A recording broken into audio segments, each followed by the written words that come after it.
세 번째 강의 이어가겠습니다. 앞에서 저랑 같이 공부했던 이런 내용들을 조금 더 구체적으로 살펴보면요.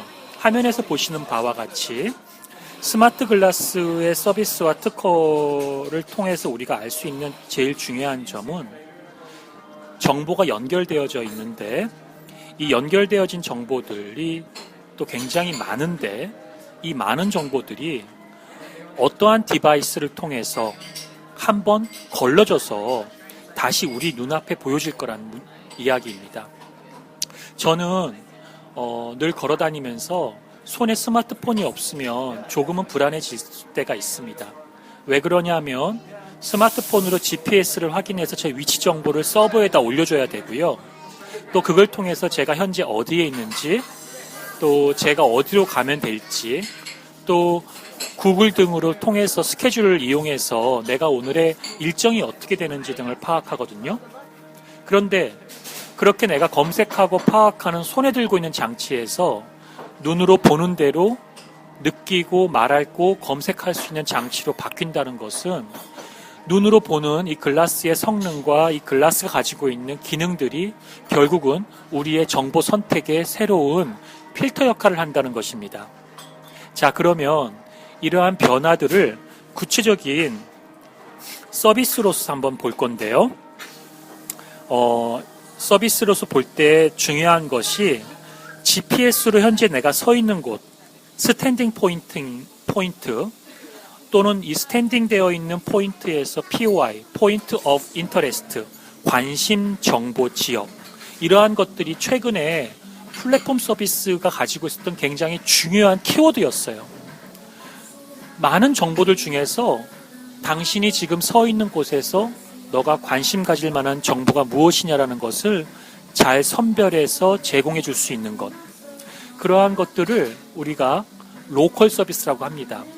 예를 들어서 소셜 커머스를 하는 여타 서비스들 중에서 내가 현재 있는 위치에서 소셜 쇼핑을 할 수 있는 집단으로 구매를 해서 공동 구매를 해서 저렴하게 판매하는 상품이 무엇이다.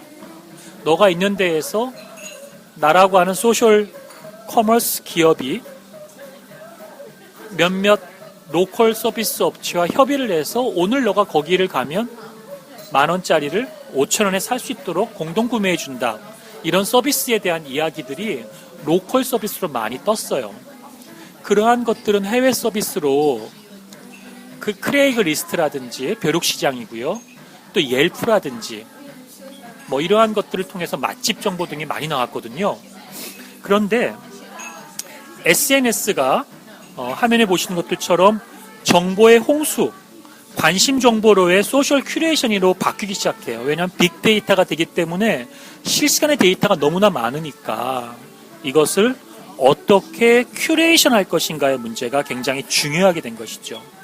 그러나 스마트 글래스 또는 이러한 것들 나타나면은 아까 말한 것들처럼 보는 것을 녹화하고 보는 것을 찍고 공유하는 그러한 공유, 즉 보는 것 자체가 나의 관심이라는 거예요. 어텐션입니다. 그러니까 어텐션 비즈니스, 어텐션 마케팅, 관심을 끄는 것이죠. 고관여, 저관여. 이러한 것들이 마케팅이 굉장히 중요한 건데요. 우리는 정말 많은 정보의 홍수 속에 살고 있고 정보의 홍수 속에 그 홍수에 떠밀려서 내가 어디에 있는지 무엇을 관심 갖고 있는지를 모르고 살 정도예요. 그런데 글라스를 통해서 인식되어지는 내가 보고 있다는 것은 당연히 나의 어텐션입니다. 눈에 보이기 때문이죠. 바로 그러한 것들을 중심으로 한 광고, 그러한 것들을 중심으로 한 로컬 서비스, 그러한 것들을 중심으로 한 큐레이션, 내가 보는 것을 기점으로 한 서비스. 그러니까 과거에는 GPS를 기반으로 해서 내가 서 있는 곳이 중심이었다면 이제는 서 있는 것보다 훨씬 더 정밀한 추적이 가능하죠. 내가 보고 있다는 이 존재 자체, 그것이 하나의 중요한 메타 코드, 키워드가 된다는 세상이라는 것이죠. 자, 그러한 것들이 어떻게 특허로 나오는지를 제가 화면에서 보여드리겠습니다. 구글의 특허예요. 제가 특허를 자꾸 소개해드리는 이유는 제가 소개하는 이런 특강이라는 내용들이 현실과 동떨어진 아카데믹한 논문을 쓰기 위한 리서치를 하기 위한 그러한 것에만 해당되는 것이 아니라 사업을 하시는 분들 또 뭔가 새로운 세상을 꿈꾸는 분들에게 여러분들에게 굉장히 중요한 지렛대 같은 도구가 될 수 있다는 걸 보여주기 위한 겁니다. 이 구글 특허에 보시면 두 가지의 안경이 있어요. 이 안경이 있는데 이쪽은 지금 하살표 방향으로 어느 방향으로 가라고 나와 있고요. 반대편 안경 글라스에는 지도가 보여져요. 그러니까 우리는 두 눈으로 보잖아요. 근데 왼쪽 눈은 지도, 오른쪽 눈은 방향을 표시해 주니까 어때요? 훨씬 더 내비게이션을 좀 더 분업화해서 보여준다고 할까요? 구글은 이런 서비스를 글라스로 좀 더 발전해서 세분화시키고 있는 거예요. 그러면 제가 말씀드릴게요. 제가 만약에 학생들을 가르치고 있는데 안경을 끼고 있어요. 나한테 배운 학생들이 12명에서 24명 사이에 있는 대학원생들이에요. 왼쪽 눈에는 각 학생들에 대한 개별적인 인포메이션을 주고요. 오른쪽에는 학생들이 앉아있는 좌석 또는 학생들이 지금 관심 갖고 있는 정보, 두 가지의 정보를 따로따로 줄 수가 있겠죠. 똑같은 것이지만 분명히 도메인이 다르기 때문에 서비스 내용이 다르고요. 서비스 내용이 다르기 때문에 다루는 컨텐츠가 다르고 컨텐츠 내용이 다르기 때문에 훨씬 더 전달하고자 하는 것들이 다양해질 수가 있습니다. 역시 이러한 것들은 아직 국내외 특허가 나와 있지 않을 겁니다. 지금 제가 강의하는 현 시점에서 바로 제 강의를 들으신 여러분들이 이러한 아이디어를 얻어서 새로운 것을 계속 디벨로프하고 또 새로운 것을 가지고 서비스를 구현하기 위한 생각들을 점점 쌓아갈 때 훨씬 더 우리 세상은 더 재미있어질 것이고 또 유용해질 것이고 훨씬 더 나아질 거예요. 자, 그러면 그 다음 장을 볼게요. 같은 내용인데요. 구글에서 내비게이션 도구로 위치를 알려주는 디스플레이와 요소들에 대한 특허로서요. 밑에 보시면 특허에 대한 이름, 또 특허에 대한 등록 일자, 공개 일자, 출원 일자 등이 나와 있어요. 이러한 것들이 세계적인 기업들이 내놓고 있는 특허라는 거예요. 그건 뭐예요? 앞으로 자치 회사가 이런 비즈니스를 하겠다고 하는 계획이기도 한 거죠. 그 다음 장을 한번 더 보겠습니다. 그럼 삼성은 어떤 것을 내고 있느냐? 삼성은 스포츠 안경이라는 키워드를 냈어요. 스마트 안경이라고 하진 않았지만 스포츠 안경을 통해서 보시면 이게 배면도예요. 뒤에서 본 거죠. 뒤에서 보면 이렇게 장치를 연결하는 것이 있죠. 정면입니다. 정면에 안경이 있고 장치를 연결하죠. 측면이에요. 사시도는 옆에서 이렇게 연결하죠. 이 연결 장치를 통해서 이 스마트 디바이스는 그냥 스포츠 안경이 아니라 스마트한 기능을 가지고 있는 스포츠 안경으로 아마도 삼성이 커넥팅하고자 하는 디바이스에 붙어서 훨씬 더 많은 프로세서를 삼성이 가지고 있는 디바이스가 처리를 하는 거예요. 그리고 이 안경은 마치 더미 컴퓨터처럼, 그러니까 클라이언트 서버 환경에서 아주 네트워크가 빨라지고 중앙 처리 중 방식이 되었었을 때에는 서버에서 대용량 처리를 하고 그 결과값만 더미 컴퓨터에 보내주던 그런 배치 파일 시스템으로 처리하던 시절이 있었거든요. 그때처럼 이 글라스는 영상이나 고밀도의 정보를 보여주기만 하는 거고요. 실제 네트워크나 데이터 처리는 아마 그런 디바이스를 연결해서 하는 그런 것을 위한 스포츠 안경, 이러한 것들을 디자인할 수 있겠죠. 거기에 최적화되어진 스마트폰, 이런 것들을 개발할지도 모르겠죠. 저는 여러분들한테 이렇게 스마트 글라스가 다양한 형태와 디자인과 레이아웃으로 많은 업체들이 출원을 하고 있고 개발할 수 있다는 것을 보여드리기 위한 거예요. 늦지 않았다는 거죠. 자, 그 다음 보겠습니다. 그러면은 세계적인 회사죠. MS입니다. 이런 각 거대한 그룹들이 디자인하고 소개하고 있는 특허, 앞으로 하고자 하는 사업들의 내용들이 대단한 것들도 있지만 얼핏 생각하면 우리도 할 수 있다. 한번 그런 조금 약간의 이런 부분에서는 오만해질 수 있어요. 그런 자신감을 가지시고 먼저 하고 시장을 열어가는 거죠. MS는 증강현실 기술을 접목해서 스포츠 경기를 관람할 때 안경 렌즈를 통해서 양팀의 점수, 투수나 타자의 성적 등을 보여줘요. 또 심지어는 하이라이트 되어지는 장면을 다시 리플레이 해줘요. 여러분들 오페라 같은 데나 공연 같은 거 보러 가시면 현재 지금 바로 실시간으로 공연이 막 이루어져요. 영어로 하고 있어요. 어떡하죠? 그렇죠. 내가 이 안경을 끼면 고맙게도 내 안경에서 자막이 돼요. 근데 통상적으로 자막은 영어라든지 다른 언어로 해서 화면에다 보여주기 때문에 그 자막을 볼 필요가 없는 사람들도 그 공간의 화면을 봐야 된다는 불편함이 있죠. 그렇지만 그걸 보는 관객 입장에서 내 안경 위에 보여주면 훨씬 더 퍼스널라이즈 되어지면서도 다른 관객들의 시선을 불편하지 않게 할 수 있는 장점이 있습니다. 바로 이러한 것들이 카메라, 마이크, 자이로스코프, 방향을 감지하고요. 눈동자의 움직임 추적, 적외선 감지기 등의 다양한 종류의 다른 센서를 둠으로 해서 기존의 구글 글라스가 가지고 있는 서비스나 기능이나 플랫폼 외의 것을 제공할 수 있다는 거예요. 여러분들이 지금 관심 갖고 있는 이 분야에 더 많은 관심을 가지시면 바로 이러한 것들을 생각해 볼 수가 있을 겁니다. 자, 그러면 그 다음 장면을 보겠습니다. 제가 이제 프라이버시를 이야기할까 하는데요. 이렇게 센서 기능이 많다. 이렇게 최신 기술들이 많다. 이걸 이용한 이러한 다양한 서비스를 할 수 있다. 어떠냐? 좋지 않느냐? 그런 고민들 생각해서 우리 새로운 세상을 만들어가자. 이런 좋은 얘기 참 많이 했는데요. 사실은 카메라, 자이로스코프를 이용한 방향, 가속도계를 통해서 갑자기 속도가 빨라지는지 느려지는지, 갑자기 속도가 빠서 디바이스가 툭 튀어나가면 이건 사고가 났을 수도 있는 거예요. 그죠? 또 와이파이, 블루투스, 마이크를 통해 제가 녹음하고 있죠. 마이크, 음성 인식. 경쟁사들은 고도계, 높은 데를 왔는지 낮은 데를 갔는지, 또 적외선 센서, 또 나침판, 동작 인식 센서, 망막 스캐너, GPS 이러한 디바이스를 다 달아요.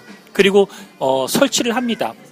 제가 처음에 소개했던 첫 강의 웨어러블 컴퓨팅에서 신발에다가 압력 센싱을 집어넣을 수도 있어요. 제가 예전에 키사와 유비쿼터스와 관련되어진 노인 복지를 위한 것을 설계할 때 압력을 센싱하는 장판 같은 걸 깔아놔요. 전기장판 같은 것도일 수도 있어요. 그러면 어떻게 되죠? 노인이 혼자 사는 독거 노인이 쓰러지시면 CCTV는 프라이버시의 침해가 있잖아요. 그렇죠? 근데 쓰러지시면 압력 센싱이 알 수 있잖아요. 그러면 바로 119 구급대에 연락해서 그 독거 노인을 심근경색이나 이러한 질환으로부터 예방할 수 있도록 하는 그런 시나리오와 시스템을 설계하는 일을 한번 했었는데요. 이제는 그럴 필요가 없겠죠. 이러한 스마트 장치를 이용해서 새로운 디바이스를 설치하거나 개발하지 않아도 기존의 디바이스를 활용해서 할 수 있다는 거예요. 자, 그러면 이렇게 센싱이 많다는 거는 우리의 생활의 편리함도 있지만 사실은 우리에게 있어서는 굉장히 큰 프라이버시의 위협이에요. 그러면 구글의 전략? 어떤 거죠? 웨어러블의 플랫폼이 되겠다는 거죠. 스마트폰에서 스마트 글라스로 갔을 때 인식하고 들고 다니고 들이대면서 찍었던 그런 스마트폰 카메라에서 그냥 내가 눈으로 보는 것을 눈동자 따라가지고 레코딩 되어지고 있는 디바이스로 부지불식간에 녹화하고 캡처하고 분석하는 디바이스로 옮겨갔을 때 피해 대상자는 어떻게 되는 거죠? 감시를 당하게 되는 거고 인식당하게 되는 거 아니겠어요? 그런데 구글은 손에 들고 다니는 편리한 휴대폰에서 안경으로 디바이스를 이동시키고 또는 옷으로 이동시키고 옷은 입어야 되니까요. 또 손의 자유를 얻어서 손으로 뭘 막 누르거나 운전 중에 막 뭘 눌러가지고 위험하지 않도록 하지만 대신 눈으로 보는 눈동자를 따라서 인식하고 내 음성으로 말하는 것들을 다 레코딩해서 분석하고 공유하고 이것을 가지고 우리가 버징거리고 제잘거리고 트위팅하고 이렇게 만들게 한다면 정말 우리 시대의 프라이버시는 어떻게 될까요? 여러분들 제가 지금 보여드리고 있는 화면에 핀트레스트나 구글 플러스나 왓츠업이나 텀블리나 트위터나 페이스북이나 바인이나 이런 여러 가지 것들은 세계적으로 성공한 서비스 사이트예요. 제가 그 서비스 사이트가 가지고 있는 각 장점을 따로 한번 설명해 드릴 수 있는 시간이 있으면 너무나 좋을 텐데, 해외에서는 성공했는데 왜 또 우리나라는 안 되는지를 제가 또 한 번 더 설명해 드리면 너무나 좋겠지만, 오늘은 그 내용이 아니니까, 그러한 서비스들이 다 연계되고 연결되어져서 결국은 우리에게 개인화되어진 굉장히 편리한 서비스를 제공한다는 사회로 가고 있죠. 그러한 컨텐츠들이 구글 글라스에 아마 다 붙겠지요. 그때 중요한 거예요. 그 컨텐츠가 굉장히 민감한 개인정보와 프라이버시를 위협하는 그러한 서비스가 될 수 있다는 것이죠. 자, 그럼 그 다음 장을 보겠습니다.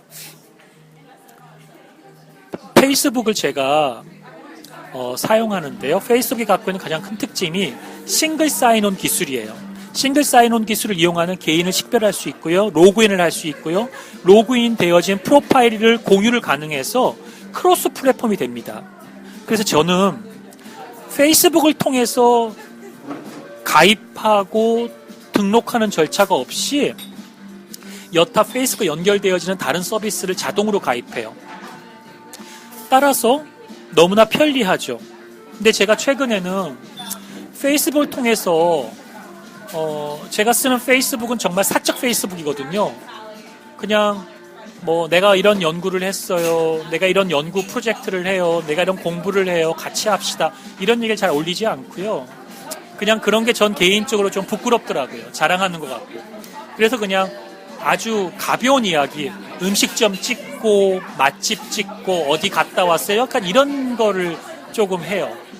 그러다 보니까 좀 불필요한 관심을 갖는 것도 때로 부담스럽고 좀 싫어서 페이스북을 비활성화 시킵니다.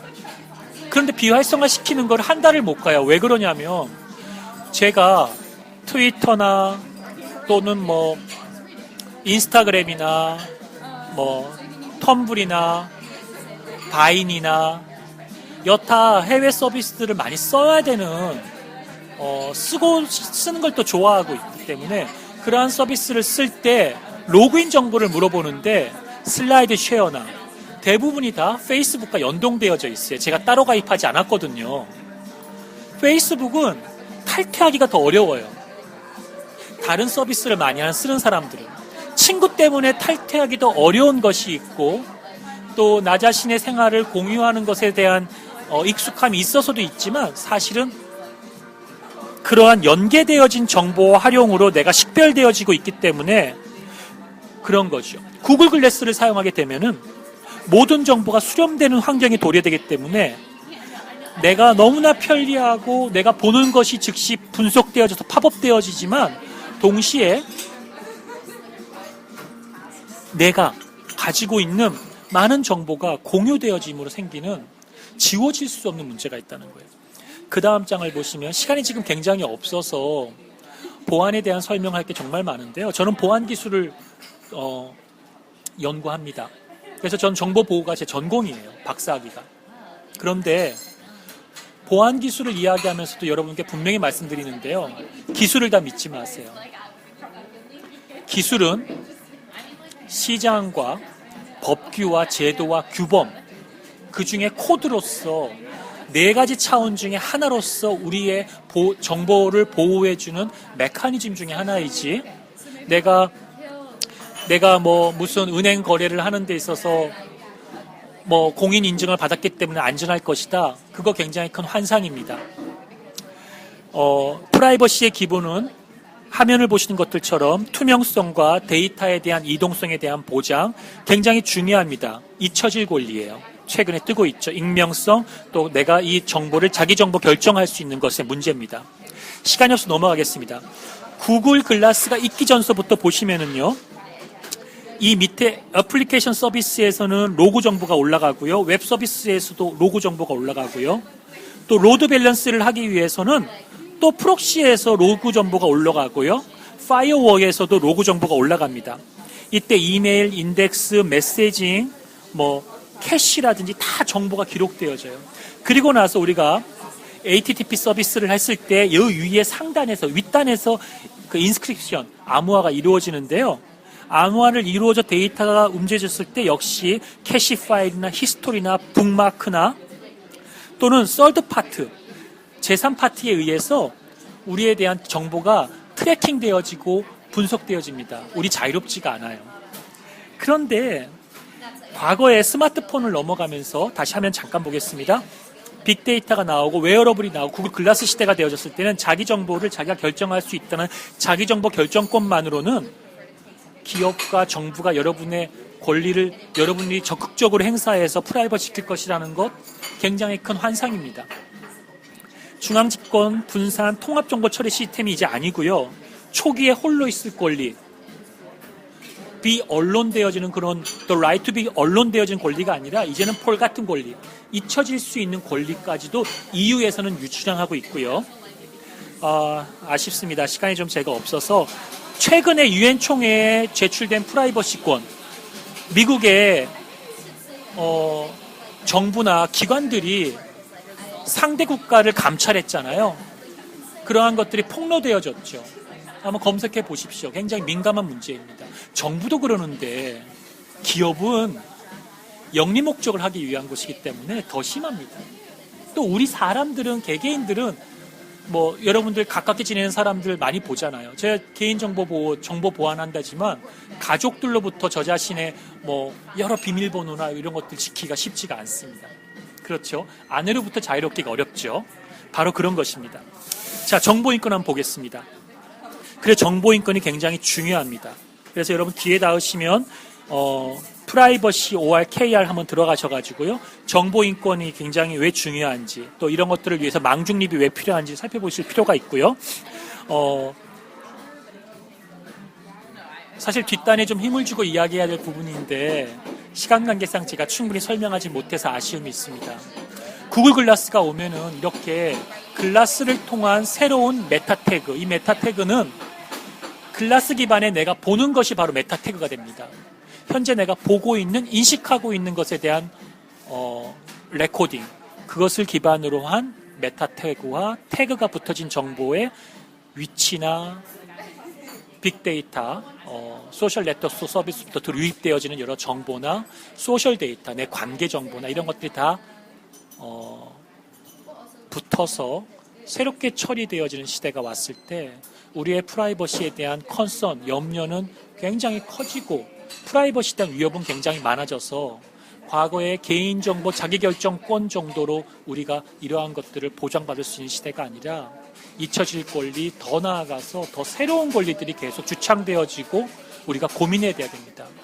이러한 고민들을 우리 스스로가 지켜나가는 노력을 하지 않았을 때 장래에는 프라이버시가 종말이 오는 시대가 오거나 아니면 정말 우리 모두가 그냥 프라이버시란 건 없어, 그냥 오픈하고 사는 시대야, 뭐 이러한 뭐 떳떳하면 다 드러내놓고 살아라고 하는 그런 굉장히